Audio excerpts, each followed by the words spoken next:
Everyone's on a scam. It's like, the other day, I had to book a flight on one of these cheap airlines. They got a scam going, haven't they? You've got to do it all yourself. You have to get on the airline's website, put all the details in for them, choose your own seat, weigh your own luggage, you're not overweight, print out your ticket on your printer. Fucking, I only wanted to go to Tenerife. I didn't know I was working for the fucking company. Now I'm getting worried whether they're going to give me the time off work to go on this trip. And have you been through security lately at the airport? Have you been through security? They still make you take your shoes off. Do you know why? In case you wake up that bloke staring at the X-ray screens. Oh yeah, you're going through security, no shoes on, doing all that shit, you know? You can see him over there staring at the screens going... I love that it's security. I love that when you go through security, you know, they make you take your shoes off and your belt and your jacket and your bag. It all goes in that tray, goes through the X-ray machine. You're actually saying to the security bloke, you know, these terrorists, they actually think they're going to change the way we live our lives. Oh, I don't fucking think so. You know, you're standing there, stark bollock naked. Some bloke behind you wearing white gloves going, oh, no. Not going to change my life. Every day's a crack.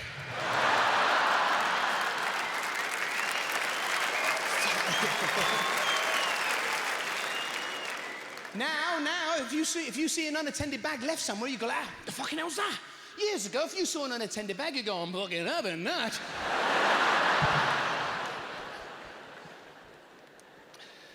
Then you got to go through that big metal detector, you know, that big doorway one, you know, the one that's meant to pick up any metal. Have you noticed? Have you noticed? It's made of metal. That's like having a sniffer dog that's into fucking drugs, you know? I've got to find some soon, man. I'm getting the EBGBs. Now you're just about to climb aboard a jet-powered machine that engineers have spent years eliminating drag and turbulence so you can reach speeds of 500 miles an hour at 37,000 feet, destinations far across the planet. But they overlook one thing, one tiny design fault that fucks all that up. Yeah.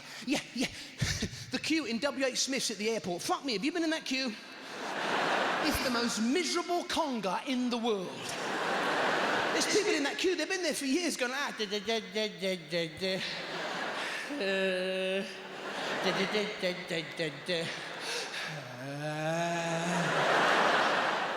You know, they always have two people on the tills. Unless they're really busy, then they just have the one.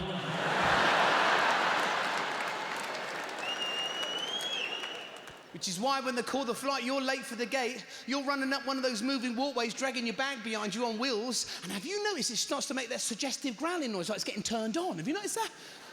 You'll be walking up one of those moving walkways, your bag will be behind you going like...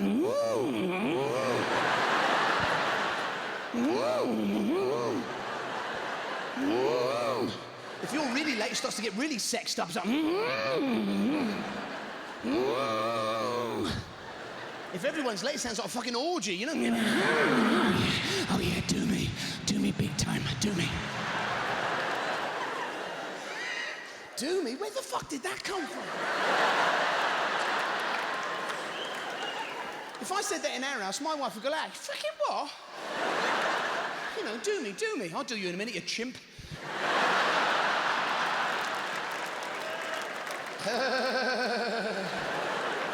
You get to the gate of the airport, there's those smug fuckers at the gate, you know, the speedy boarders, you know them fuckers that are paid extra to be fast-tracked up the front. You can see them standing there going, think you'll find I'm first. Tosser. You know, he's going for his pre-flight checks, you know, polo neck, check. Corduroy trousers, check. Really small penis, check.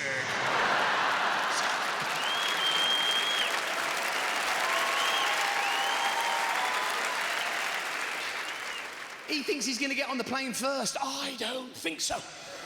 You know when that EasyJet woman starts speaking into that microphone, you know, speedy boarders and passengers with children only, please. When that comes out the speakers, that's translated into, ready!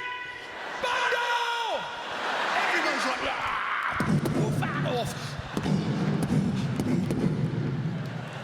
I love seeing the faces of those speedy boarders when they realise they paid extra to be fast-tracked onto a fucking bus. You ever been on one of those buses you have to get to your plane? Have you ever checked out the driver? They're fucking mental. That's why they put them behind glass, to protect the passengers. You can see them in that little queue going...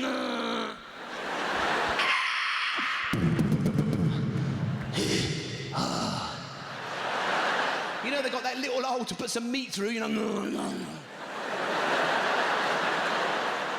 As soon as he's got you all on his fucking bus, he pisses off across the tarmac, overtaking jumbos, cutting up 737s.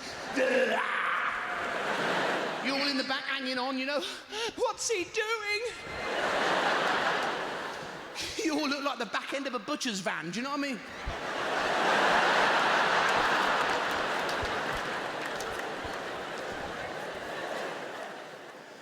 You get to your plane, you know, you walk up the steps, and there to greet you at the door is Orange Face Phyllis.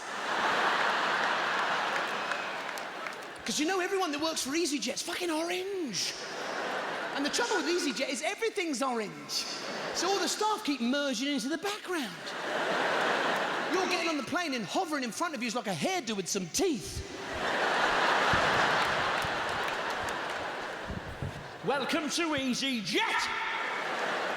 Fucking hell. And have you tried the seats on these cheap airlines? Have you tried the seats? The captain comes over the tannoy and he goes, once we're in the air, you'll be able to kick back and relax. Yeah. Have you tried pressing that little button in your armrest? Have you tried pressing that? Fucking, that's it. That's all you get. That's it. Kick back and fucking relax? What's this, Hobbit fucking Airlines? Because they always say that, don't they? When you're coming into land or you're going to crash, put your seat in the upright position. What? That's going to save my fucking life, is it?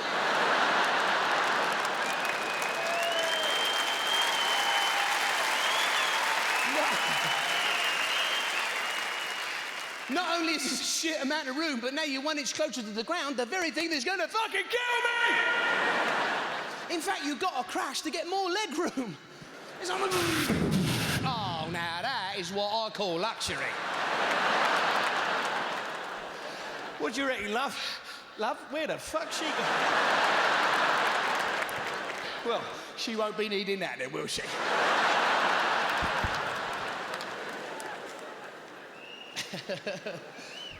Then you get them fuckers, you know, the latecomers who turn up on the plane late, start trying to get their bag in the overhead locker. Oh.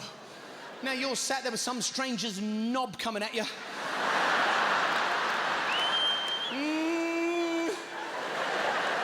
I didn't know the in-flight entertainment was dodge the dong.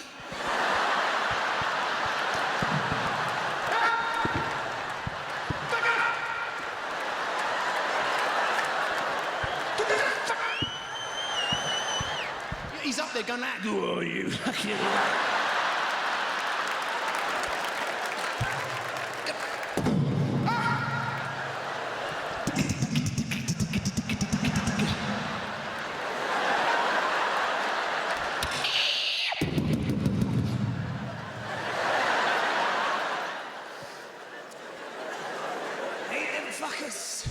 They've always got that huge bag that doesn't comply with handheld luggage regulations. He's still trying to squeeze it in there. Looks like he's trying to squeeze Anne Whitcomb into a fucking bread bin.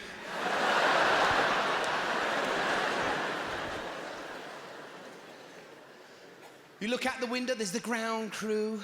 I love the ground crew. There's always that bloke, isn't there, with the headphones plugged into the plane. I always think that's the biggest fucking iPod I've ever seen.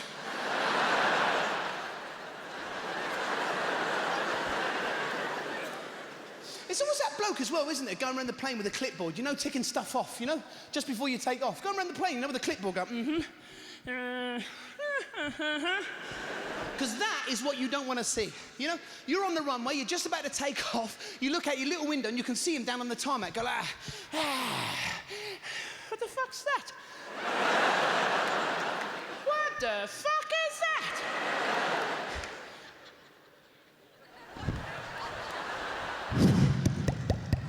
You know, you're staring out that window going like that.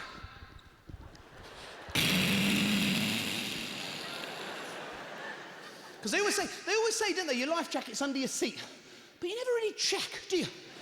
I mean, you have a little feel around, you know, come across that bloke's shoe in the seat behind. Sorry. Because you know that's what's going to happen. You're hurtling towards the ground at 500 miles an hour. You, in a blind panic, will be trying to get a fucking shoe on your head. You know, you're putting on the laces. Mine's not inflating.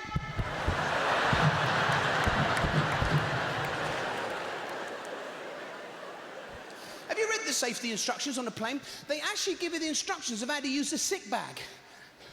What, we don't know how to be sick into a bag? You're just about to Ralph, you've got it on your head going... Does anyone know how the fuck this works?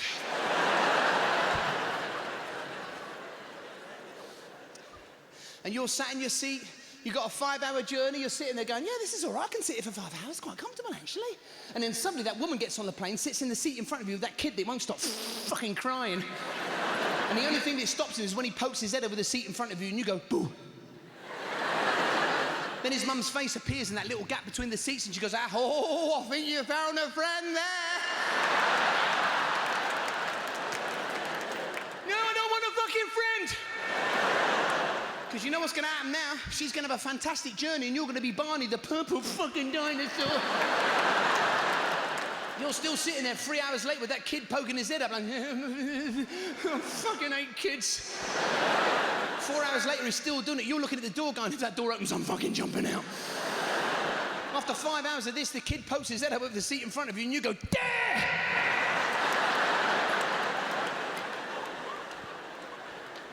Everyone in the seats behind you is like, fucking well done. If you were going to do it, I fucking was.